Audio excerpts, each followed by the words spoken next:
हा 1 to 10 मध्ये कुठला आहे? एक्सरसाइज 1 to 10 मध्ये कुठला आहे? नाही आहे कुठला? क्वेश्चन विचारायला घाबरायचं नाही. कितीही सिली क्वेश्चन असू दे, कितीही सोपा क्वेश्चन असू दे, आपण इथं शिकायला आलोय. आपल्याला येत नाही म्हणून आपण इथं आलोय. ठीक आहे. आणि प्रत्येक क्वेश्चन मधून काहीतरी घेण्यासारखं असतंच, हेही लक्षात घ्या. बरं, मी तुम्हाला ही पण सूट देतो की जर मला सगळं येत असेल मग इथं सेपरेट बसून आपली आपली पुढची गणितं सोडवा, नो प्रॉब्लेम. एवढी सूट द्यायला मी तयार, काही अडचण नाही. पण अदरवाईज तुम्ही त्या क्वेश्चन मधून इतरांच्या डाऊट मधून व्यवस्थित सगळ्या गोष्टी समजून घेणे हेही महत्वाचं आहे. बघा, गणितं कशी सोडवायची असतात कळतील. जर मला गणित सोडते तर तुम्हाला इथे एक दिवस इझिली सोडायला चालू होईल. चला, क्वेश्चन नंबर 12. क्वेश्चन नंबर 12 बघा सगळेजण. बघा काय गंमत आहे या क्वेश्चन मध्ये. वाचो, लक्ष आहे सगळ्यांचं. आता आपण असं बोलू नका, जे काय बोलायचं डायरेक्टली माझ्याशी. लक्ष आहे आर्यन सगळ्यांचं आहे? मागं तिकडे लक्ष आहे का? सगळेजण मला दिसतील असं बसा. मधनं इकडे तिकडे करावं लागेल आपल्याला. ओके, तर मला लिहायसाठी तिथे खाली बसावं लागेल. मधनं मी तुमच्याकडे बघेन परत उठून. ओके, हा नंबर 12 टाकला क्वेश्चन नंबर. काय काय दिले, काय काय विचारले बघूया. The intensity of electric field required to keep the water drop त्याची रेडियस 10⁻⁻5 सेंटीमीटर. माझ्याबरोबर करत चला. The intensity of electric field required to keep the water drop of radius 10⁻⁻5 centimeter just suspended in the air. तो हवेत तरंगला पाहिजे. Okay, the intensity of electric field required to keep a water drop of radius 10⁻⁻5 centimeter just suspended in the air when charged with 1 electron is approximately. या water ड्रॉपला काय केले? या water ड्रॉपवरचा charge किती आहे? 1 electron एवढा चार्ज आहे. म्हणजे हा निगेटिव्हली चार्ज आहे. याच्यावरचा चार्ज किती आहे? -1.6 इंटू 10⁻⁻19. हा वॉटरचा जो काय ड्रॉप आहे हा एअर मध्ये जस्ट सस्पेंडेड पाहिजे, म्हणजे हवेत तरंगला पाहिजे. आणि विचारलंय की एवढी इंग्लिश तर आम्हाला कळतंय. The intensity of electric field required, मग मध्ये काहीतरी लिहिलंय इज असं विचारलंय. कळतंय का? The intensity of electric field required मध्ये बरंच काही लिहिलंय इज असं विचारलंय. आणि ऑप्शन मध्ये युनिट्स वरनं कळतंयच काय विचारलंय. व्होल्ट पर मीटर किंवा newton per coulomb. What is that? SI unit of electric field intensity. ते काय आहे? इलेक्ट्रिक फील्डचं एसआय युनिट आहे, बरोबर. मग आम्हाला काय करायचंय? आम्हाला या वॉटर ड्रॉपला एअर मध्ये सस्पेंड करायचंय, म्हणजे हवेत तरंगला पाहिजे. अरे म्हणजे कोणीतरी याचं वेट बॅलन्स केलं पाहिजे. Yes or no? फिजिक्स म्हणतं याचं वेट कोणीतरी बॅलन्स केलं पाहिजे. त्यासाठी किती इलेक्ट्रिक फील्ड लागेल? मग या रिजन मध्ये नक्कीच क्यू एवढ्या चार्ज वरती ई एवढ्या इलेक्ट्रिक फील्ड मध्ये किती फोर्स येतो? सांगा बरं. क्यू एवढ्या चार्ज वर ई एवढ्या इलेक्ट्रिक फील्ड मध्ये किती फोर्स येतो? F is equal to situation. बघा, मी 2 पॉइंट चार्जेस मधला फोर्स विचारतोय का? नाही. मी जर 2 पॉइंट चार्जेस मधला फोर्स विचारला असता तर फॉर्म्युला काय सांगितला असता? Sir K Q1 Q2 upon R². मी आता काय विचारतोय? If the charge is placed in the electric field then what is the force on it? हा, EQ. F is equal to EQ. मग याच्यावरती इलेक्ट्रिक फील्ड मुळे येणारा फोर्स नक्कीच upward असला पाहिजे, तरच फिजिक्सच्या हिशोबानं याचं वेट बॅलन्स होईल. Yes or no? आणि मॅथमॅटिक्स असं म्हणतंय की जर याचं वेट बॅलन्स असेल तर हा नंबर आणि हा नंबर एकमेकांना इक्वल पाहिजे. Yes or no? म्हणजे आता आम्हाला फोर्स बॅलन्स लिहायचा. बॅलन्स लिहायचं की इम्बॅलन्स लिहायचं? बॅलन्स लिहायचं. माझा एक जस्ट असाच क्वेश्चन आहे. या रिजन मध्ये जी काही इलेक्ट्रिक फील्ड असेल ती अपवर्ड असली पाहिजे की डाऊनवर्ड असली पाहिजे? फोर्स तर अपवर्ड यायला पाहिजे, मान्य. पण या रिजन मध्ये इलेक्ट्रिक फील्ड अपवर्ड यायला पाहिजे की डाऊनवर्ड? कोण सांगेल मला? डाऊनवर्ड. का बरं? पॉझिटिव्ह चार्ज वरती force in the direction of electric field येतो आणि निगेटिव्ह चार्ज वरती force opposite to electric field येतो. Yes or no? मग ह्याच्या हा चार्ज कुठला आहे? निगेटिव्ह. फोर्स कसा आलाय? अपवर्ड. मग फील्ड कशी पाहिजे नक्कीच या रिजन मधली? डाऊनवर्ड. अरे तीच किती पाहिजे असं विचारलंय, बरोबर का? नीट मध्ये आम्ही तुम्हाला नुसता आकडा नाही विचारणार इलेक्ट्रिक फील्डचा, आम्ही एक्झाम मध्ये काय विचारणार?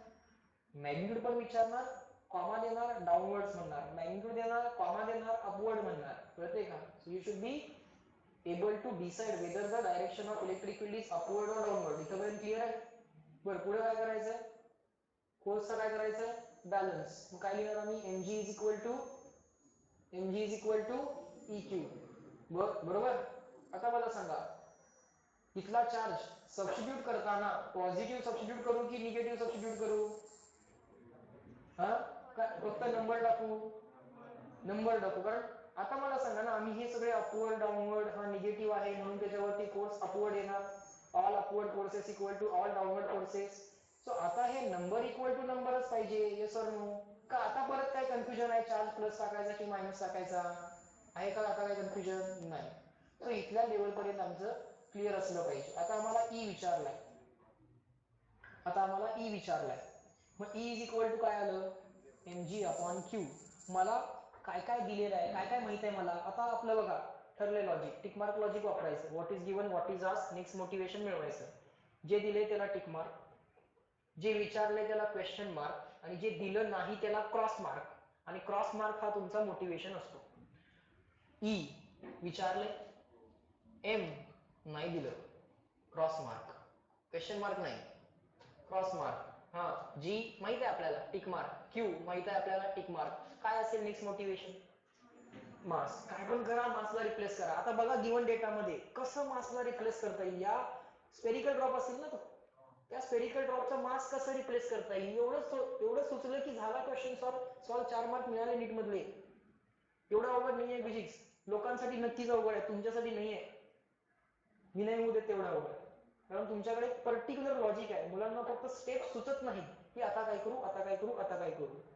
त्याची व्यवस्थित विचार करून एक मेथड डेव्हलप केली मी. What is given, what is asked, जे विचारले ते असणारं एक इक्वेशन लिहा. काय विचारले? इलेक्ट्रिक फील्ड असणारं इक्वेशन लिहिलं. कधी कधी डायरेक्टली फॉर्म्युला बेस असेल तर डायरेक्टली इलेक्ट्रिक फील्ड साठीच इक्वेशन मिळेल. कधी कधी, आता हा काय क्वेश्चन फॉर्म्युला बेस नाहीये, हा लॉजिक बेस आहे. तुम्हाला एमजी आणि इक्यू बॅलन्स करावे लागतील. That is the logic. To suspend the water drop in the air, हवेत तरंगत ठेवण्यासाठी तुम्हाला तो लॉजिकल क्वेश्चन करावा लागेल, लॉजिकली सॉल्व्ह करावा लागेल. मग ई साठी डायरेक्टली फॉर्म्युला मिळणार नाही, ई आणावा लागेल फॉर्म्युल्यामध्ये. मग ई साठी इक्वेशन लिहिलं. आता जे विचारले त्यासाठी आम्हाला अरेंजमेंट्स केल्या. ई इज इक्वल टू, आम्ही हे इक्वेशन अरेंज केलं. आणि आता आम्हाला काय करायचंय, जे विचारले त्यासाठी आणखीन काय कॅल्क्युलेट करावं लागतंय का सगळं माहित आहे, त्यासाठी टिक मार्क लॉजिक. आता क्रॉस मार्क झाला मोटिवेशन. म्हणजे आता मासला रिप्लेस करायचं. कसं करणार मासला रिप्लेस? Density into volume. मासला कसं रिप्लेस करणार? Density into volume.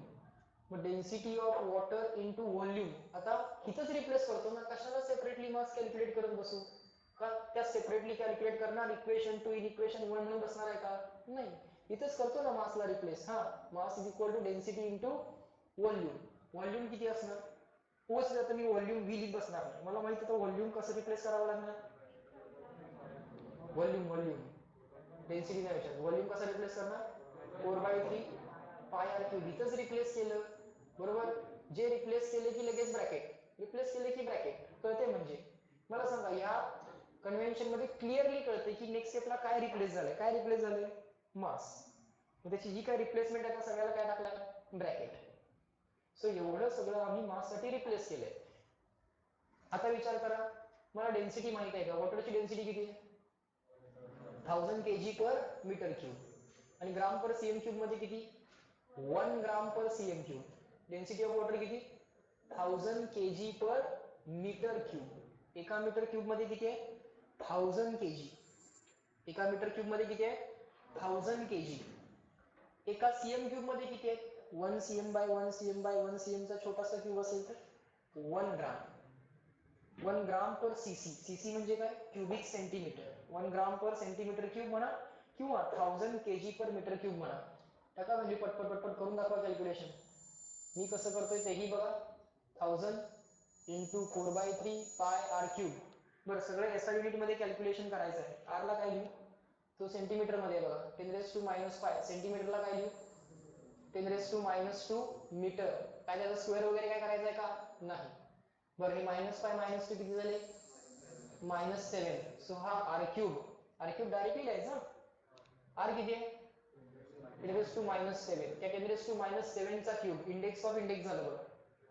10⁻⁷ चा क्यूब किती झाला? 10⁻21 झालं. कळतंय का?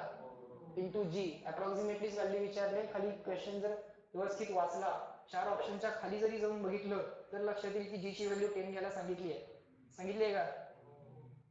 जी ची व्हॅल्यू झाली 10 आणि क्वेश्चन मध्ये अप्रॉक्सिमेटली असा वर्ड पण वापरलाय. कळतंय का?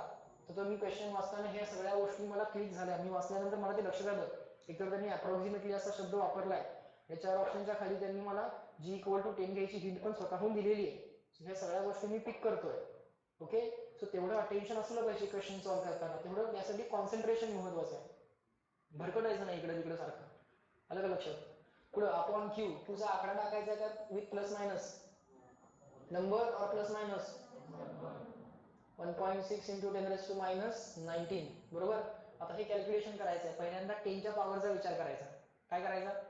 10च्या पॉवरचा विचार करायचा आणि मग नंबरचा विचार करायचा. हे किती? किंवा असं करूयात, -21 -19 कोण जिंकला? -21 जिंकला. कधी वरची साईड जिंकू शकते, कधी खालची साईड जिंकू शकते. आन्सर किती आलं? -2. इथं सोडून इथंच लिहायचं. 3-4 स्टेप मध्ये आन्सर काढणार आहे मी. भरपूर स्टेप करत बसणार नाहीये. -2 + 1 किती झालं? -1. ते -1 आणि हे +3 किती झालं? +2 झालं. किती झालं? +2 झालं. बरोबर.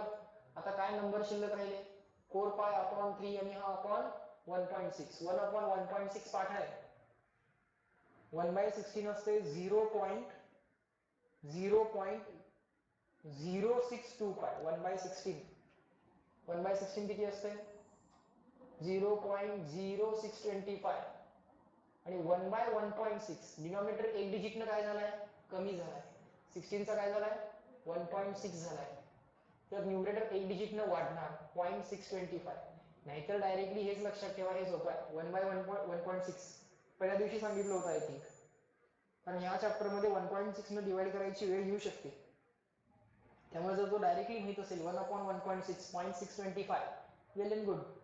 पायनं पण कधी कधी डिवाइड करायची वेळ येणार आहे. 1/π इज आतापर्यंत पाठ व्हायला पाहिजे सगळ्यांना. 1/π इज 0.3182. 0.3182. 0.3182 अप्रॉक्सिमेटली 0.32. आता इथं काय करणार आहे मी? आता मला इथं 4 दिसतोय, काय अडचण नाही बघा. 4 ला 1.6 कॅन्सल झालं. 4 ला 16 कॅन्सल झालं असतं तर 4 आलं असतं. 4 ला 1.6 कॅन्सल झालं की 0.4 येणार. आता 1/0.4. 1/4 पाठ आहे का? 1/4 किती असतोय? 0.25. 0.25. 1/0.4 किती येणार? हा, डिनॉमिनेटर एक डिजिटनं काय झालाय? कमी झालाय. कमी झालाय का? 4चा काय झालाय? 0.4. मग आन्सर एक डिजिटनं काय होणार? वाढणार. Yes or no? इथे किती येणार? 2.5. सो ह्या 1/4 चा विषय संपवून टाकूयात. इथंच काय लिहूयात? 2.5 इंटू हा पाय आणि हा अपॉन 3 आणि कोण राहिला? हा 10⁻². सगळं व्यवस्थित उतरून घ्यायचं. काय राहिले का बघायचं. ज्याला खाट मारली नाहीये ते राहिलेली लोक आहेत. ओके. कधी कधी काय होतं, कॅल्क्युलेशन करतो, ऑप्शन मॅच होत नाही, 10ची पॉवर वगैरे चुकते, जाऊन बघायचं, अरे हा राहिला होता. आलं का लक्षात? अशा पद्धतीनं जे कॅल्क्युलेशनचं लॉजिक डेव्हलप केलेलं आहे, ही परत समजा काय सिली मिस्टेक झाली तर त्या कॅल्क्युलेशनच्या लॉजिक वरून कळावं, अरे हा 10⁻² लिहायचा राहिला होता, अरे हा पाय लिहायचा राहिला होता. फार कॅल्क्युलेशन करायला जागा नसेल तर नेक्स्ट स्टेपला जायचं. आता कॅल्क्युलेशनला जागा पडत नाही आहे मला, मग मी नेक्स्ट स्टेपला सगळं उतरून घ्यायला लागलो. आलं का लक्षात? त्यावेळी जे उतरून घेतो त्याला काय करतोय? गोल करतोय आणि खाली घेतो. म्हणजे कळते की बाबा बाकीच्या सगळ्या गोष्टी कॅन्सल झालेल्या आहेत आणि हे जे काय उतरून घेतले ते सगळं इथं आहे. आता साधारण काय होतंय बघा, हे 2.5 म्हणजे 25चा पाडा म्हणावा लागेल. 25चा पाडा सगळ्यांना येतोय. π/3 पाय किती असतोय? 3.14 अपॉन किती? 3 किती येणार आन्सर? 3 डॉट आला की डॉट 1 ला भाग जात नाही, भाग गेला नाही की 0 लिहायचं असते आणि डॉट आला की डॉट लिहायचं असतं. तीनला भाग गेला 1 लिहिलं, डॉट आला की डॉट, एकला भाग जात नाही, 3 चौक 12. काही लोक 1.4 लिहितात, मी बघितलंय 3.14/3 असं करताना काही लोक, त्यांना लक्षात येत नाही डॉट नंतर कधी 0 येणार आहे कधी येणार नाही आहे, कळते का? डिव्हिजन थोडीशी कन्फ्युजिंग होऊ शकते. रूल काय डिव्हिजनचा? डॉट आला की डॉट लिहायचा, भाग गेला नाही की 0 लिहायचा. 3ला भाग गेला 3 1 3, मराठीमध्ये पाडे चालतील तुम्हाला, सगळ्यांना कळतंय ना? ओके, तुम्हाला ज्या लँग्वेज मध्ये कम्फर्टेबल असाल तुम्ही त्या लँग्वेज मध्ये तुम्ही जरूर करा, नो प्रॉब्लेम.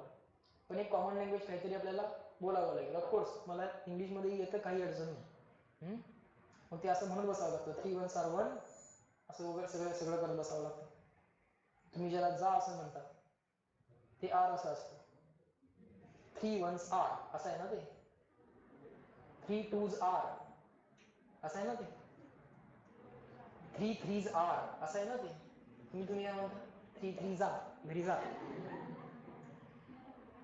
असं म्हणता ना. 3 3s are म्हणजे 3 वेळा 3 किती होतात? 9 होतात, असं आहे. 3 4s are म्हणजे 4 किती वेळा? 3 वेळा, मग ते 12 होतात, असं आहे. तुला माहित होतं ना? नाही, बर. चला, हे आलं 1.04. बरं, इथं 1.04. आता मला सांगा, एक्झॅक्ट कॅल्क्युलेशन ऑलवेज कधीही करत बसायचं नाही. जेव्हा जेव्हा सबस्टिट्यूशन तुम्ही करता तेव्हा ऑप्शन कडे बघत राहायचं. पहिला ऑप्शन आहे 260, दुसरा पण 260, तिसरा 130 130. एक युनिट आहे व्होल्ट पर सेंटीमीटर, दुसरं युनिट आहे newton per coulomb. Volt per metre हे एसआय युनिट आहे, व्होल्ट पर मीटर म्हणजेच न्यूटन पर कुलोम, दोन्हीचा अर्थ सेमच आहे. आपण एसआय युनिट मध्ये आन्सर काढू. न्यूटन पर कुलोम म्हणजेच volt per metre, volt is joule per second, लक्षात ठेवा. व्होल्टला रिप्लेस करायची वेळच जर आली, volt is joule per coulomb. Okay, so आता याचं साधारण कॅल्क्युलेशन काय होणार, अप्रॉक्सिमेटली सांगू शकता. याला 1च जर म्हटलं, बघा की अप्रॉक्सिमेटली याला 1च म्हटलं तर आन्सर किती आलं? 2.5. 2.5 ला 100 ने मल्टिप्लाय केलं किती झालं? 250. 250 च्या नियरेस्ट कोण आहे? एसआय युनिट मध्ये. Volt per centimetre SI unit नाहीये. 260 न्यूटन पर कुलोम. येस और नो? कुठे लागलं एक्झॅक्ट कॅल्क्युलेशन करायला? लागलं का? जर एक्झॅक्ट करायचं ठरवलं तर 25 चा पडा म्हणा, 25 चौक 100, अच्छा आले 10, 25 गुणिले 0 0 plus 10 carry 1, 25 into 1 is 25, 25 plus 1 is 26. Dot नंतर किती डिजिट आहेत? 1. इथे किती आहेत? 2. 1 plus 2 3, 1 2 3 म्हणजे हे किती झालं? 2.6 इंटू किती आहे? 10⁻². आन्सर किती आलं? 260. कळतंय का? एवढं सगळं करत बसायची गरज नाही, तुम्हाला कळतंय की 2.5 आहे, 2.5 into 100. पण ऍक्च्युली 2.5 पेक्षा थोडंसं मोठं आन्सर येणं पॉसिबल आहे, कारण नुसता 1 नाही आहे, इथं 1.04 आहे. 1.04 आहे इंटू 100 करावं लागेल. सो ते किती आहे? 2.6 आहे आणि इंटू 100 260. कळतंय? पण एवढं करायची गरज नाही, फ्रॉम ऑप्शन तुम्ही हे टिक करू शकता. हा क्वेश्चन सॉल्व्ह झाला, 4-5 स्टेप मध्ये मॅनेज झालाय. 1 2 3 4 5 6 झालाय का नाही? बरं, हे तर आपण करायचं पण नाही, इथं कळतंय सरळ सरळ. 2.5 into 1 2.5 इंटू 100 म्हणजे 250. 250 च्या नियरेस्ट आन्सर कुठला आहे? 260. सगळे ऑप्शन बघा, हा सगळेच फार जवळ जवळ आहे. एक 250 पण आहे, एक 260 पण आहे. असे दोन ऑप्शन असते तर मात्र विचार केला असता, एक्झॅक्ट कॅल्क्युलेशन केलं असतं. आता सगळे ऑप्शन कसे? 260 आणि 130 अशीच आहे. त्यात पण एक युनिट व्होल्ट पर सेंटीमीटर देऊन ठेवलंय. व्होल्ट एसआय युनिट आहे, सेंटीमीटर सीजीएस आहे. असं मिक्स कॉम्बिनेशन जनरली वापरत नाही, एसआय प्लस सीजीएस असं जनरली वापरत नाही. एक तर एसआय मध्ये द्या, नंतर सीजीएस मध्ये द्या. ओके, पुढे नेक्स्ट क्वेश्चन कुठला करू सांगा? नेक्स्ट कितवा? नंबर 13 का 30? 13 सोपा आहे ना? झाला, ठीक आहे, झाला असेल परत केला तरी चालेल, काही डाऊट सेशनला ऑलरेडी झालेले आहे. मला सांगा, काय विचारले? The figure shows some of the electric field lines corresponding to the electric field. काय दिलं आम्हाला? इलेक्ट्रिक फील्ड लाईन्स म्हणजे इलेक्ट्रिक लाईन्स ऑफ फोर्स. माहिती आहे, आता काहींसाठी हा क्वेश्चन ऑब्वियस असेल, इट्स ओके, नो प्रॉब्लेम. करूया आपण सेकंडसाठी solve. The figure suggest, figure वरनं काय कळतं? पॉइंट ए ला इलेक्ट्रिक फील्ड जास्त आहे की बी ला जास्त आहे की सी ला जास्त आहे? बोला की, बोला की. ए ला जास्त आहे, बी ला जास्त आहे की सी ला जास्त आहे? काय करायचं असतं, एक एरिया ड्रॉ करायचा, प्रत्येक ठिकाणी सेम एरिया ड्रॉ करायचा आणि गिवन एरियाला क्रॉस करून जाणारा इलेक्ट्रिक फील्ड कुठे जास्त आहे कुठे कमी आहे बघायचं. नंबर ऑफ लाईन्स जिथे डेन्स आहे तिथे इलेक्ट्रिक फील्ड जास्त, नंबर ऑफ लाईन जिथे रेअर आहे तिथे इलेक्ट्रिक फील्ड कमी. कुठे जास्त आहे इलेक्ट्रिक फील्ड, ए ला की बी ला? ए ला जास्त आहे. पण जेवढ्या ए ला लाईन्स आहेत तेवढ्या सी ला आहेत ना. डेन्सिटी बघायची, किती जास्त लाईन्स आहेत किती कमी लाईन्स आहेत. ए च्या ठिकाणी लाईन जेवढ्या आहेत तेवढ्याच लाईन्स कुठे आहेत, सी ला. पण त्याच्यापेक्षा कमी लाईन्स कुठे आहेत, बी ला. तर सगळ्यात जास्त फील्ड कुठे असेल, ए ला. पण ए च्या एवढीच कुठे आहे, सी ला. आणि ही व्हॅल्यू कोणापेक्षा जास्त आहे, बी पेक्षा जास्त आहे. असा ऑप्शन असू शकेल किंवा असाही असू शकेल, बी ची जी इलेक्ट्रिक फील्ड आहे ती सी पेक्षा कमी आहे पण सी ला जेवढी आहे तेवढीच ए ला आहे. असंही असू शकेल, काही असू शकेल, चालेल ना. कुठलाही ऑप्शन व्यवस्थित टिक करा. आता कुठलाही सांगा.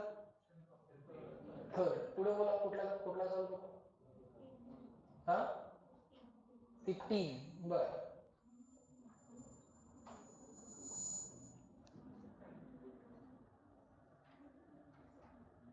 Okay. What is the question? Question is, बघा क्वेश्चन काय बघा, the electric field at a point, given पॉइंटला असणारी electric field varies as r raise to 0. Means electric field varies as म्हणजे proportional to r raise to 0. r raise to 1 म्हणजे directly proportional. r raise to 1 म्हणजे काय, directly proportional. r raise to -1 म्हणजे inversely proportional. r raise to -1 म्हणजे काय, ही varies as r raise to -1 म्हणजे काय, इनव्हर्सली प्रोपोर्शनल. ही varies as r raise to -2 म्हणजे काय, 1/r² ला इनव्हर्सली, सॉरी 1/r² ला इनव्हर्सली म्हणायचं नाही, r² ला इनव्हर्सली, नाहीतर प्रपोर्शनल टू 1/r². कळते का, प्रपोर्शनल टू 1/r² किंवा इनव्हर्सली प्रपोर्शनल टू r². हे अर्थ कळाले. पण r रेस टू 0 म्हणजे काय, r रेस टू 0 म्हणजे इंडिपेंडेंट. r रेस टू 0 म्हणजे काय, एनिथिंग रेस टू 0 इज 1. समजा जर मी इथं प्रपोर्शनॅलिटी कॉन्स्टंट टाकला, आणि r0 लिहिलं, एनिथिंग रेस टू 0 काय आलं, 1. k इंटू 1 किती आलं, k काय आहे, कॉन्स्टंट. कुठल्याही पॉइंटला इलेक्ट्रिक फील्ड कॉन्स्टंट कुणामुळे असते, इलेक्ट्रिक डायपोल मुळे असते, पॉइंट चार्ज मुळे असते, प्लेन इन्फानाइट शीट मुळे असते, का लाईन इन्फानाइट चार्ज मुळे असते, plane infinite sheet. Answer is sigma upon 2 epsilon. Yes और नो. ती r वरती डिपेंडेंट आहे का, शीट पासूनच्या डिस्टन्स वरती डिपेंडेंट आहे का, नाही. क्लिअर झाला क्वेश्चन, समजला अर्थ. ड्रॉ करा तिथे infinite sheet. at any point the field is sigma upon 2 epsilon. Sheet positive असेल तर अवे, शीट निगेटिव्ह असेल तर फील्ड टुवर्ड्स. क्लिअर. नेक्स्ट,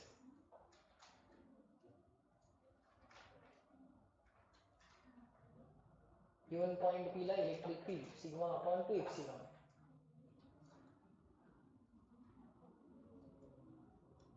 पुढे बोला, पुढं बोला. 19 चं काय आहे,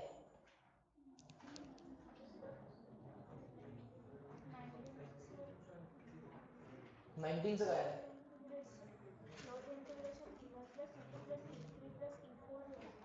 19 चं ऑप्शन काय आलंय सांग की, ऑप्शन सिलेक्ट कर ना. नन ऑफ दिस.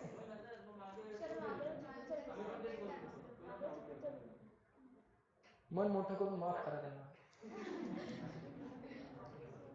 तुम्हाला कळलं ना, अरे छापणाऱ्यांच्या चुका कळायला लागल्या म्हणजे कळायला लागले की, आणि काय, हा आणि काय पाहिजे, म्हणून विचारलं तुम्हाला 19 चं काय.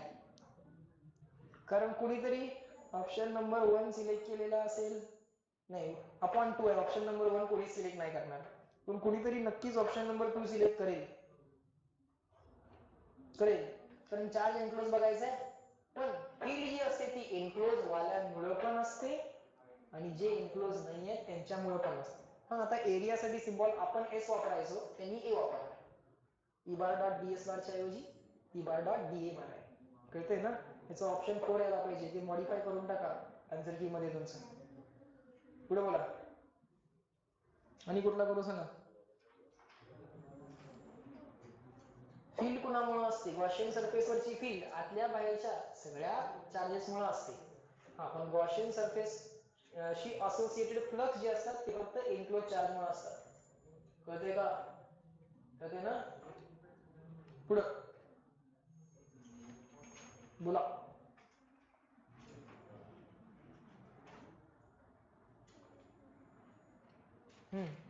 आणि कुठला करायचा? 1 मधला आणि कुठला करायचा आहे का? बघा पटकन पटकन सांगा मला.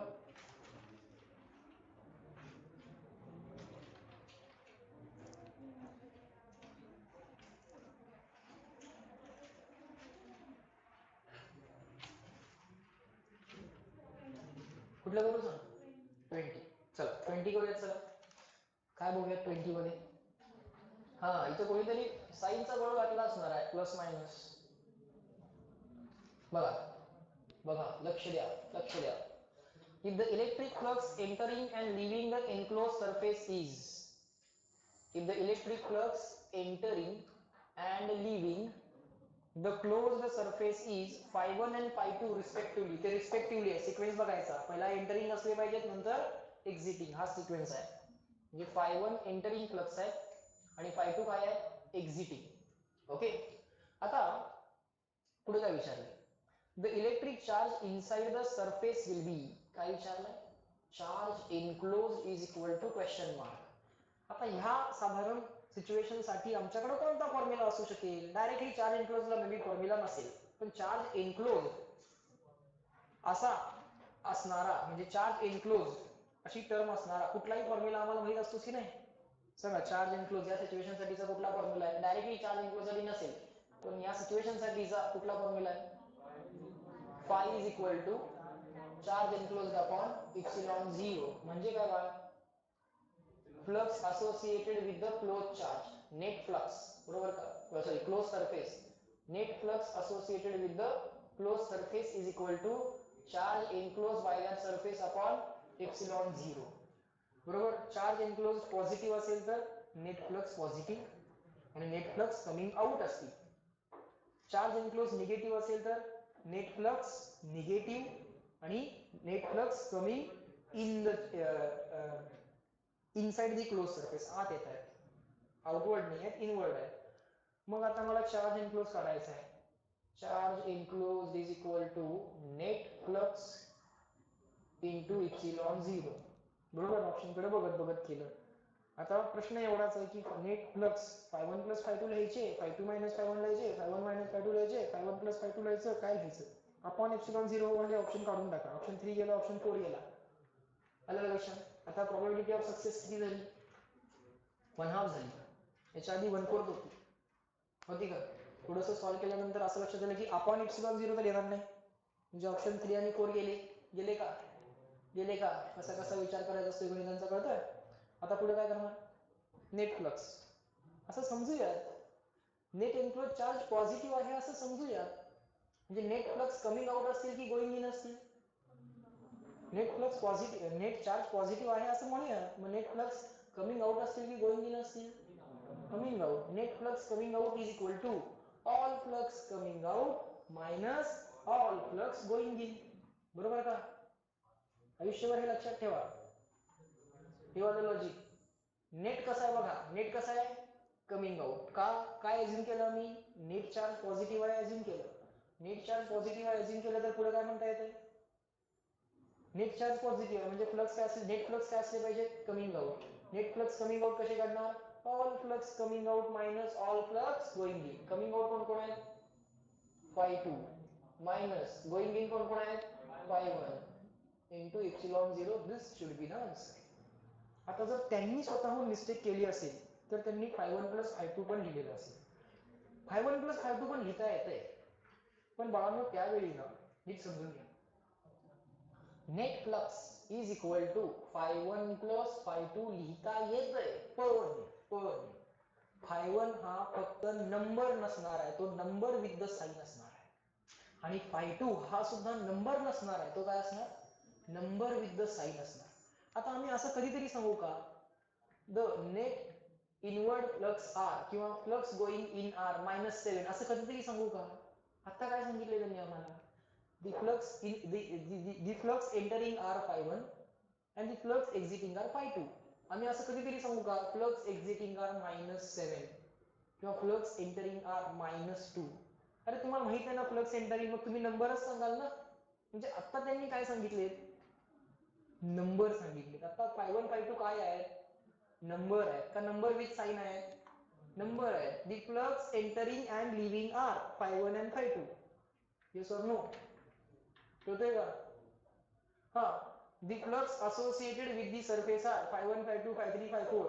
मग हे काय आहे, असोसिएटेड विथ द सरफेस. ते आत आहेत की आत जातात की बाहेर जातात काय माहित आहे का, नाही. मग नेट फ्लक्स कसे काढले असते, phi1 plus phi2 plus phi3 plus phi4, बरोबर का?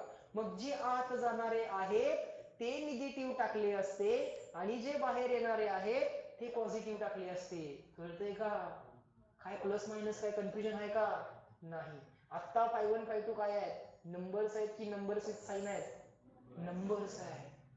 कळतंय का? सो प्लस मायनसची काळजी आम्ही घ्यायची आहे. आणि आम्हाला माहित नाही की हे एंटरिंग आहे की एक्झिटिंग आहेत, नुसते फ्लक्स असोसिएटेड आहेत. मग काय करणार, phi1 plus phi2 plus phi3 plus phi4 सगळे ऍड करणार. मग जे एंटरिंग आहेत ते निगेटिव्ह टाकणार, जे एक्झिटिंग आहेत ते पॉझिटिव्ह टाकणार. क्लिअर? आन्सर हे याला पाहिजे, आले का बघा. आता यात त्यांनी उलट दिलं असेल तर it is again there mistake. काय आलं आन्सर, आलंय का? बरोबर आहे. म्हणजे मी जे लॉजिक सांगतोय ते बरोबर अप्लाय होतंय. त्यांचं आणि माझं मॅच झालंय ना, मॅच झालंय म्हणजे त्यांनाही हेच लॉजिक एक्सपेक्टेड आहे. ओके, कारण ऑब्विस आहे की काही बुक मध्ये तुम्हाला हे phi2 प्लस phi1 लिहिलेलं पण दिसेल, हाच क्वेश्चन, पण तिथं ते नीट वाचावं लागेल आम्हाला. ते नुसतं फ्लक्स असोसिएटेड म्हटलंय, फ्लक्स एंटरिंग म्हटलंय की एक्झिटिंग म्हटलंय, त्या हिशोबाने आपण काय फॉर्म्युला लिहायचा हे ठरवायचं. कळतंय का? नेक्स्ट कुठला करू सांगा. इलेक्ट्रिक डायपोलचा अर्थ काय माहिती तुम्हाला, व्हॉट इज इलेक्ट्रिक डायपोल? हा शब्द बऱ्याच वेळा आलाय. Question number 22. An electric dipole is put in north-south direction. चला ईस्ट वेस्ट नॉर्थ साऊथ करूयात. ही डायरेक्शन घेऊयात ईस्ट, ही घेऊयात वेस्ट, ही घेऊयात नॉर्थ, ही घेऊयात south. An electric dipole is put in north-south direction. North south direction म्हणजे ही लाईन. इलेक्ट्रिक डायपोल म्हणजे equal and opposite charges. हा minus Q आणि हा plus Q, equal opposite charges. Dipole म्हणजे दोन, डाय म्हणजे दोन, डायपोल एक सिस्टीम असते. डायपोल ही सिस्टीम जी असते त्याचं नाव, सॉरी, डायपोल ही जी काही सिस्टीम असते त्याच्यामध्ये एक चार्ज निगेटिव्ह एक charge positive, equal opposite charges, या सिस्टीमला काय म्हणतात, डायपोल. आणि electric dipole is put in the north south direction. आता हा इलेक्ट्रिक डायपोल आहे म्हणजे प्लस चार्ज आणि मायनस चार्ज असेल. तसा मॅग्नेटिक डायपोल पण असतो. पोल म्हणजे इकडं चार्ज असतो आणि मॅग्नेट मधला पोल म्हणजे साऊथ आणि नॉर्थ.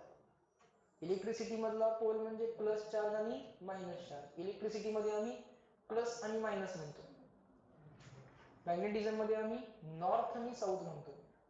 इलेक्ट्रिसिटी मधला प्लस म्हणजे मॅग्नेटिझम मधला नॉर्थ, इलेक्ट्रिसिटी मधला मायनस म्हणजेच मॅग्नेटिझम मधला साऊथ. ओके, मॅग्नेटिक डायपोल पण असतोच की. मॅग्नेट बघितले ना, बार मॅग्नेट बघितलाय का, बार मॅग्नेट, एक south pole equal opposite north pole, त्याला मॅग्नेटिक डायपोल असं म्हणतात.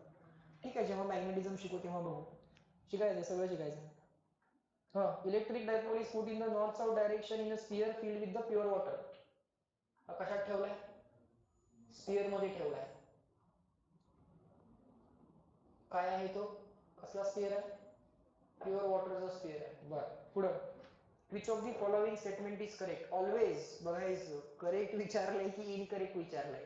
तो जो शब्द विचारलाय त्याला इमिजिएटली अंडरलाईन करायची. तुमचा पेपर ऑफलाईन असतो, तुम्हाला पेपर देतात असतात, अंडरलाईन करायची.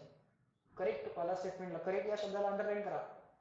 काय विचारले मला, करेक्ट स्टेटमेंट शोधायचं की इनकरेक्ट? करेक्ट. तुम्ही सांगायचं करेक्ट की incorrect. Electric flux is coming towards the sphere. Net flux coming towards आहे? नेट फ्लक्स कमिंग टुवर्ड्स आहेत का? बरं करेक्ट की इनकरेक्ट सांगा. स्टेटमेंट 1 करेक्ट की इनकरेक्ट? इनकरेक्ट. बर का बरं? इक्वल अपोजिट चार्जेस आहेत. नेट चार्ज इनफ्लक्स किती आहे? 0. नेट फ्लक्स किती पाहिजे? 0. Yes or no? हा ठीक आहे, एवढं कळतंय आम्हाला. पॉझिटिव्ह मुळे आउटवर्ड फ्लक्स असतील, निगेटिव्ह मुळे इनवर्ड असतील. आता ते जे फ्लक्स विषयी बोलतायत तर त्यांनी असं ते म्हणतायत का इनवर्ड फ्लक्स किंवा आउटवर्ड फ्लक्स असं काय म्हणत नाहीत. नुसतं काय म्हणतायत, electric flux is coming towards the sphere. असं आहे का? असं आहे का? नाही. Next, electric flux is coming out of sphere. असं आहे का? नाही. Electric flux entering into sphere and leaving the sphere are same. असं आहे का? आहे, कारण इक्वल अपोजिट चार्जेस. बर. Number 4, water does not permit electric flux to enter into sphere. हे पण बघावं लागेल. जर मेटॅलिक मीडियम असेल, कंडक्टिंग मीडियम असेल, तर तिथे इलेक्ट्रिक फील्ड किती? Inside the conductor electric field किती? 0. वॉटर हे कंडक्टिंग मीडियम आहे की non conducting? Pure water, salt water नव्हे, ज्याच्यामध्ये आयन्स असतील वगैरे, ते नव्हे. Pure water is non conductor. Non conductor म्हणजेच डायइलेक्ट्रिक्स. फिजिक्स कसं पाहिजे? अवघड पाहिजे. म्हणून लोकांना नॉन कंडक्टर्स असं म्हणायचं नाहीये, त्यांना काय म्हणायचं? डायइलेक्ट्रिक्स. बरोबर? म्हणजे शिकणं कसं अवघड होईल याची पूर्णपणे व्यवस्था केलेली असते. सायन्सचं पुस्तक म्हणजे काय ते वाचून कळत नाही, याची पूर्ण व्यवस्था केलेली असते. डायइलेक्ट्रिक्स अरे म्हणजे काय? म्हणा ना सर नॉन कंडक्टर्स. कळतंय का? नॉन कंडक्टर्स म्हणजे डायइलेक्ट्रिक्स. आलं का लक्षात? बर. So water is a dielectric medium आणि त्याला डायइलेक्ट्रिक कॉन्स्टंट असतो. अरे वॉटर एक नॉन कंडक्टिंग मीडियम आहे. That's it. असाच त्याचा अर्थ आहे. बरं, वॉटर नॉन कंडक्टिंग आहे, मग त्याच्यामधनं फ्लक्स किंवा फील्ड लाईन्स पास होणार की होणार नाहीत? होणार. पण तोच जर एखादा कंडक्टिंग स्फिअर असेल, फील्ड लाईन येतील, त्याच्यावरती एंड होतील किंवा त्यातनं बाहेर पडतील, पण आतनं पास होतील का? नाही. बघितला होता ना असा एक पॉईंट बघितला होता आपण. Inside conductor electric field is 0. आणि जिथे इलेक्ट्रिक फील्ड 0 आहे तिथे लाईन्स असतील का? नाही. तिथं इलेक्ट्रिक फील्ड लाईन्स असणार नाहीत. पुढचा कुठला question?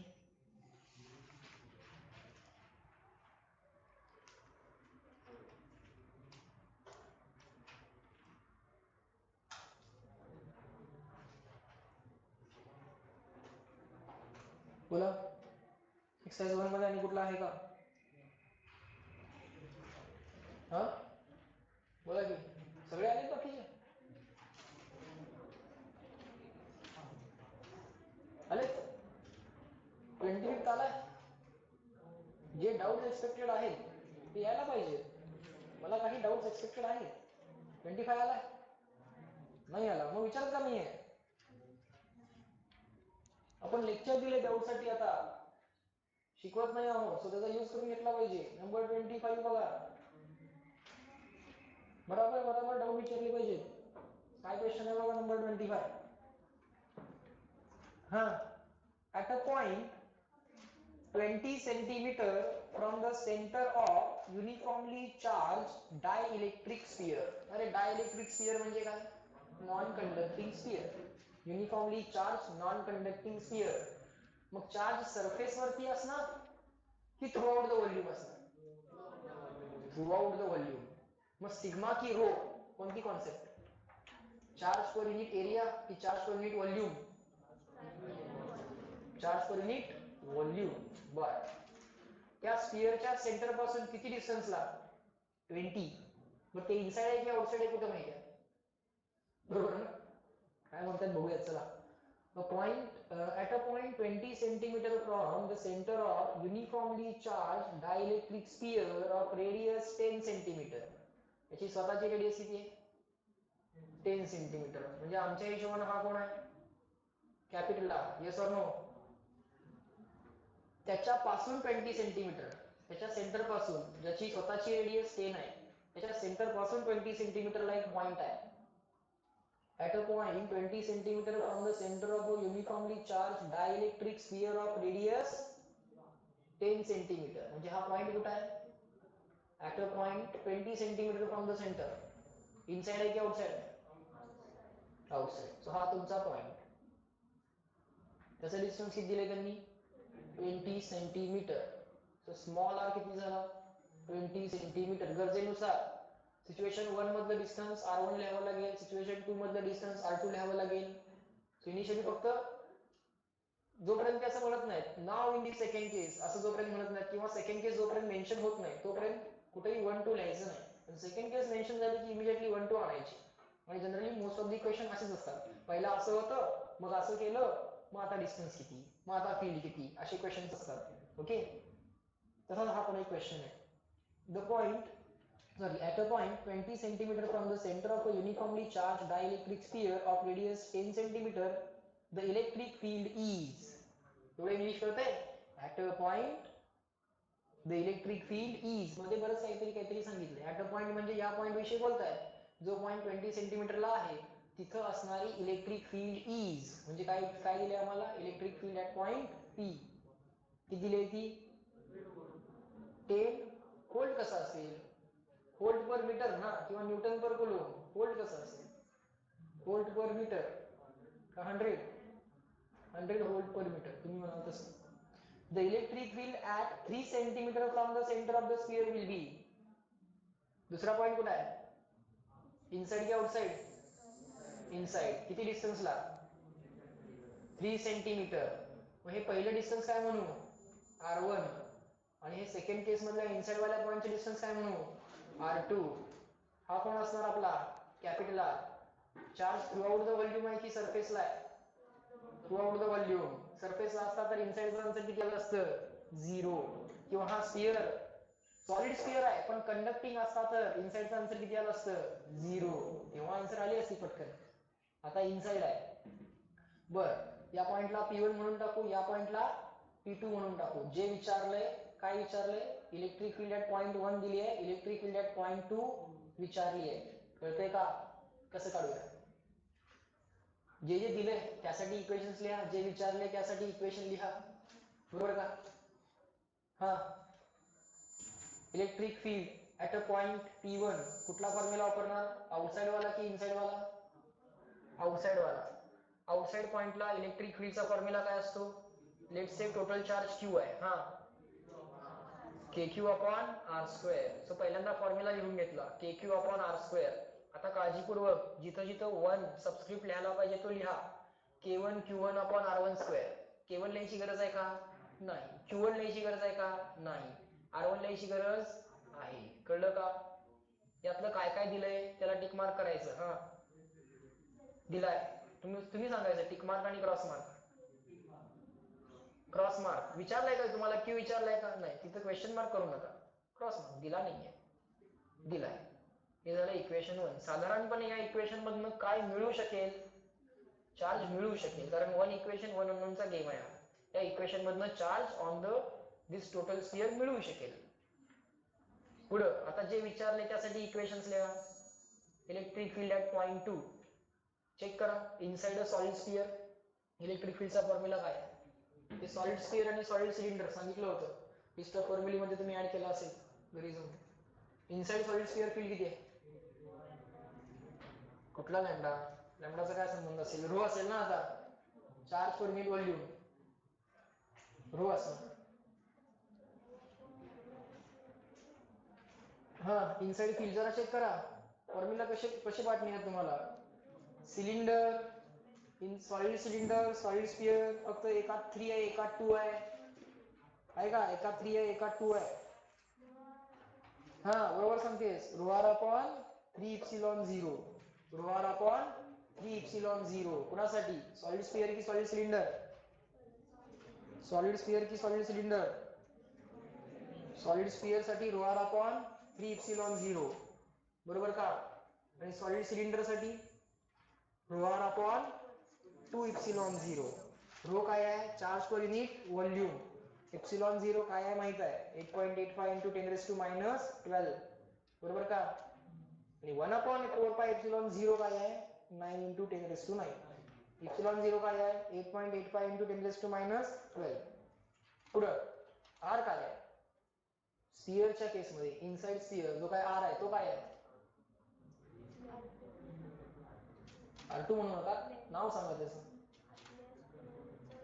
Distance of a point from the centre तो डिस्टन्स आहे ना इनसाइड पॉइंटचं सेंटर पासून डिस्टन्स आहे ρr/3ε0 हा आताच्या केसमध्ये तो तुमचा R2 असेल ρr/3ε0 आणि सॉलिड सिलेंडरच्या केसमध्ये ρr/2ε0 त्यातला R काय आहे तो पण डिस्टन्स आहे पण काय आहे तो distance of a given point from the axis of the cylinder कुठली गोष्ट काय आहे व्यवस्थित माहित असली पाहिजे तर गणित सुटतं आलं का लक्षात हा ρr/3ε0 हे विचारलंय बरोबर हे माहित आहे का नाही हा R1 म्हणून R2 म्हणून काय म्हणू R2 इथं करावं लागेल आपल्याला हे तर त्यांनी दिलंय हे आम्हाला माहित आहे काय केलं पाहिजे मी रोला रिप्लेस केलं पाहिजे हे जे सूचना आहे ना हेच आम्हाला पाहिजे नाही आणि ह्या दोन इक्वेशन सुद्धा कारण क्वेश्चन सुरू कुठनं होतो एवढं जरा सुचायला चालू झालं नंतरची सगळी व्यवस्था केलेली आहे आणि हे जे सूचना आहे हे नंबर ऑफ सम सॉल्व्ह करून करून करून करून ते जमतं आलं का लक्षात बरेच 1000-2000 लॉजिक्स मी तुम्हाला दिल्यानंतर मग ते तुम्हाला सुचायला चालू होईल इट टेक्स टाइम 8-10 महिने लागतात त्याला आणि त्यानंतर मग तुम्ही इंडिपेंडेंटली हे क्वेश्चन सॉल्व्ह करू शकता हळूहळू ते लॉजिक डेव्हलप व्हायला चालू होतं एखाद्याचं 2 महिन्यात होतं एखाद्याचं 4 महिन्यात होतं पण सगळ्यांचं चार्ज पर युनिट व्हॉल्यूमला रिप्लेस करणार कशानं रो म्हणजे काय charge per unit volume total charge upon total volume yes or no total charge किती क्यू टोटल व्हॉल्यूम किती तिथंच राहायचं परत सेपरेट स्टेप करत बसायचं नाही हा 4/3 पाय आर क्यू पण इथला आर स्मॉल आर की कॅपिटल आर त्याचा क्यूब रिप्लेसमेंट झाली की लगेच ब्रॅकेट रो झाला इथं काय R2 आता इथं अपॉन करत बसू नका इथंच करा ना अपॉन चालेल ना हा 3ε0 कळतंय का आता तसं बघायला गेलं तर टिक मार्क लॉजिक न पण सॉल्व्ह करू शकता हा क्यू इकडनं कळणार आहे बरोबर का क्यू माहित नाहीये तसं बघायला गेलं क्यू माहित नाहीये R2 माहित आहे R माहित आहे ε0 माहित आहे येस ऑर नो पण आता मला सांगा यातनं क्यू काढून यात सबस्टिट्यूट केला तर आन्सर मिळेल की मिळणार नाही मिळणार कारण आता अननोन काय आहे तसं बघायला गेलं तर क्यू या इक्वेशन मध्ये एकच अननोन आहे हा अननोन आहे टिक मार्क आहे बरोबर का हे आता विसरून जा याला आपण रिप्लेस केलं यातनं आम्हाला काय पाहिजे फक्त क्यू पाहिजे नेक्स्ट स्टेपला आन्सर मिळणार आहे पण यातनं क्यू काढणार यात टाकणार असं करत बसायचं नाही काय केलं पाहिजे मी इथं ह्या दोन इक्वेशन्स डिवाइड केल्या पाहिजे कळतंय का म्हणजे क्यू ऑटोमॅटिकली काय होईल कॅन्सल उगाच यातनं काढत बसणार यात टाकणार टाइमपास होतोय कळतंय का अल्टरनेट वेज स्टँडर्ड वेज आहेतच दोन इक्वेशन दोन सॉल्व्ह करायचे स्टँडर्ड वेज आहेतच but whenever possible try to solve it with the ratio divide करून सॉल्व्ह करायचा ट्राय करा whenever possible second whenever possible try to do squaring and adding and whenever possible try to do ratio कधी कधी squaring adding कधी कधी ratio Q आणि Q eliminate करून टाकूया नेक्स्ट स्टेपला आन्सर मिळतंय काय येणार electric field at point 1 divided by electric field at point 2 जी आम्हाला विचारली आहे बघा आता डिव्हिजन करताना पण हे कळतंय ना आम्हाला या क्यूला हा क्यू काय होणार कॅन्सल धिस अपॉन धिस आहे इक्वेशन 1 अपॉन इक्वेशन 2 आहे म्हणजे हे ऍज इट इज राहणार आणि ह्याचे जे काही न्यूमरेटर डिनॉमिनेटर आहे ते उलट सुलट होणार येस ऑर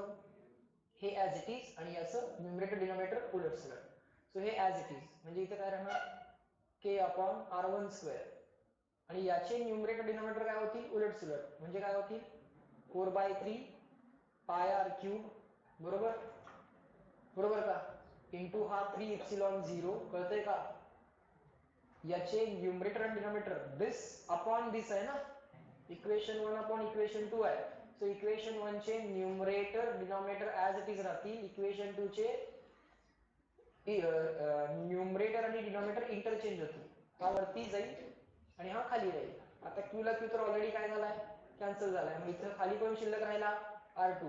तो आता R2 उगाच याच्या आणि खाली लिहित बसू नका, इथे लिहायला जागा आहे ना. सो हा R2 हा डिवाइड करायला गेला. हे कळलं का सगळ्यांना मी काय केलं ते? यात कुणाला डाऊट आहे का? एवढं करता येते ना आम्हाला सगळ्यांना? तेवढं मॅथमॅटिक्स शिकलोय का आम्ही? तेवढं मॅथमॅटिक्स आम्ही शिकलोय का? बर, आता बघा काय काय करूयात. हा, या साईडला रेसिप्रोकल घेऊन आपल्याला ऑफकोर्स हे दिलंय आणि हे विचारलंय, बरोबर? विचारलंय म्हणून क्वेश्चन मार्क. ऑफकोर्स आपल्याला इथं पोहोचायचं आहे, पण त्याआधी काय काय कॅन्सल होते त्याचा विषय संपूयात. हा, 3 ला 3 कॅन्सल झाला. आता हा के आहे आणि इथं 4 पाय एप्सिलॉन 0 पण आहे. या के ला कसं लिहिलं पाहिजे? 1/4 पाय एप्सिलॉन 0. तो अपॉन वाला 4 पाय एप्सिलॉन 0 आणि हा 4 पाय एप्सिलॉन 0 काय येईल? कॅन्सल. सो के सकट ते सगळं कॅन्सल केलं. इथंच करायचं असतंय आणि असंच करायचं असतंय. समजतंय का? काही वेगळं करायचं नाही. कोण कोण शिल्लक राहिलं? R3, R1² आणि R2. रेसिप्रोकल घ्या. Electric field at point 2 divided by electric field at point 1. Reciprocal घेतला. इकडे रेसिप्रोकल काय आला? हा R1² into R2 upon R3³ असंच सॉल्व्ह करायचं. आता मला सांगा, मला हे विचारलंय, हे दिलंय, हे इथनं खोडलं, इथं काट मारली, त्याला इथे लिहायचं. समजलं का? आता याचे आकडे टाका वळण आणि आन्सर काढा. पण त्याआधी हे R1, R2 आणि कॅपिटल R हे आपल्याला सेंटीमीटर मध्ये दिले, त्याला मीटर मध्ये कन्वर्ट करायची गरज आहे का? एकदा चेक करा. असेल तर होय म्हणा, नसेल तर नाही म्हणून सांगा. आहे का गरज? असं का वाटतं तुम्हाला गरज आहे?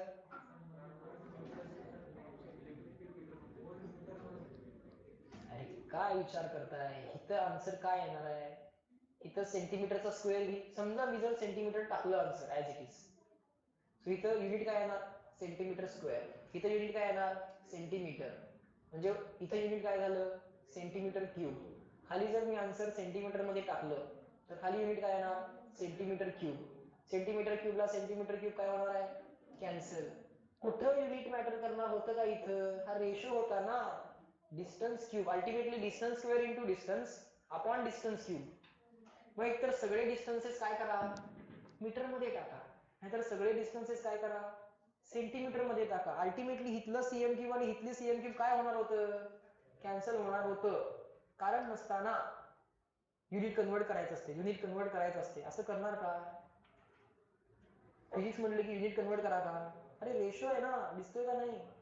कुठला रेशो आहे हा? Distance cube upon distance cube आहे का नाही? मग वरचं सेंटीमीटर मध्ये घ्यायचं, खालचं पण सेंटीमीटर मध्ये घ्या. वरचं मिलीमीटर मध्ये, खालचं पण मिलीमीटर मध्ये घ्या. एक काहीतरी युनिट ठेवा, कारण अल्टिमेटली ही गोष्ट काय आहे? युनिटलेस. मग त्या दोघांचे युनिट सेंटीमीटर सेंटीमीटर चालले असते, मीटर मीटर चालले असते का? कन्वर्ट करणार आहे? नाही करायचं कन्वर्ट. आता गरज आहे का? गरज नसेल तर करायचं नाही का? आलं का लक्षात? सर म्हणून आम्ही अभ्यास करत नाही.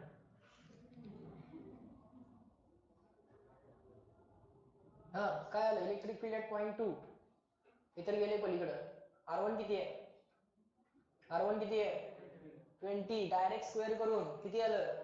400. R2 किती आहे? 3 डिवाइड बाय कॅपिटल R किती आहे? 10. त्याचा काय करायचं आहे? Cube into electric field at point 1 किती आहे? किती आहे? 100. असं बरोबर डायग्राम काढायची. एक 3-4 ओळी सोडायच्या पहिल्यांदा ऑलवेज, आणि खाली डायग्राम काढायची. म्हणजे लिहिला डेटा आणि डायग्राम सायमल्टेनियसली भरत जायचं, आणि मग काय विचारले, काय दिले ते कळते, आणि मग शेजारी गणित सोडवायचं. हा, 00 ला 00 कॅन्सल, 0 ला 0 कॅन्सल. 40 इंटू 3 किती आलं? 120. आता हे सोपं कॅल्क्युलेशन होतं म्हणून ऑप्शन कडे बघितलं नाही. मी तर थांबलो असतो आणि ऑप्शन पहिल्यांदा बघितले असते. काय आलं त्यांचं? काय आलंय? 120 व्होल्ट पर मीटर म्हणा. काय आलंय? Third option. एक तर व्होल्ट पर मीटर म्हणा, नाहीतर न्यूटन पर कुलोम म्हणा, कसंही म्हणा चालेल. ओके, 5 मिनिटाचा ब्रेक घेऊन लगेच परत या. लगेच एक्सरसाइज 2 मध्ये डाउट्स करणार. फिरत बसायचं नाहीये, खाली कोणी जायचं नाहीये. तुमच्या ब्रेनला विश्रांती देतोय. बाहेर जाऊ शकता, काही अडचण नाही. बाहेर जायचं म्हणजे तिकडे खाली जायचं नाही, तिकडे बाहेर जाऊ शकता. 5 मिनिटं म्हणजे 5 मिनिटं.